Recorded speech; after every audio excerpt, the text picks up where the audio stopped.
Pleasure. Patty Ann? Well, some political gambling going on here as well, with Democrats and Republicans trying to hedge their bets. And let's bring in today's panelists. Matt Lewis is a conservative blogger for AOL's Political Machine blog and townhall.com. Jonathan Allen is a reporter for CQPolitics.com. And Doug Schoen is a Democratic pollster and Fox News political analyst. Thank you all for joining us. Matt Lewis, do these early controversies provide an opportunity for the Republicans, and how would they capitalize on that?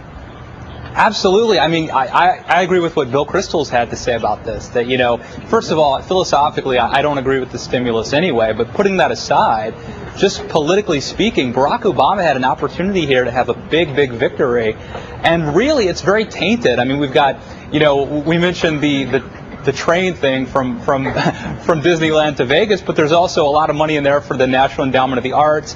They essentially bought off Arlen Specter with $10 billion for NIH, which is arguably a good thing to do, but it's not a stimulus. So I think this has tainted him. And the other thing it's done, it's actually galvanized Republicans. I mean, conservatives are excited for the first time in a long time.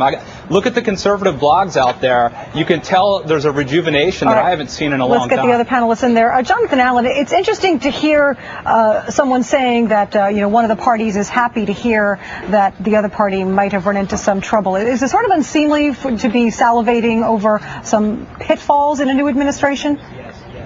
Well, I think Republicans don't want to be seen as rooting against the stimulus bill or rooting against the president. That's always a position you don't want to be in a delicate balance between pointing out where you think the other guy has done wrong and at the same time not appearing to be against the success of their program. If this stimulus bill is successful, if the economy turns around, Democrats will get credit for that, no matter how bipartisan it is or how little bipartisanship there is. On the other hand, if the bill is a failure, then Republicans will benefit from that, and that's clear. All right, Doug Schoen, this Bill Kristol article is painting this picture that Obama's administration is already a disaster. But we saw FDR with unemployment still at over 20%, his party picking up 9 seats in midterm elections. How does Obama model himself after FDR? Well, what Obama said is, I want to be practical.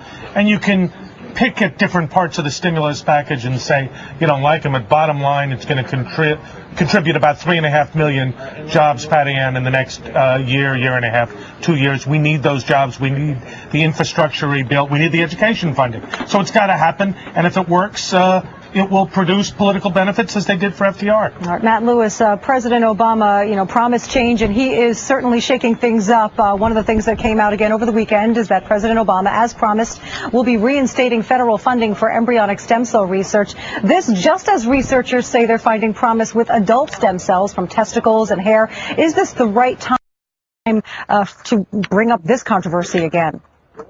I think it's a mistake, and frankly, a couple weeks ago when they started talking about gays in the military again, I thought that was a mistake.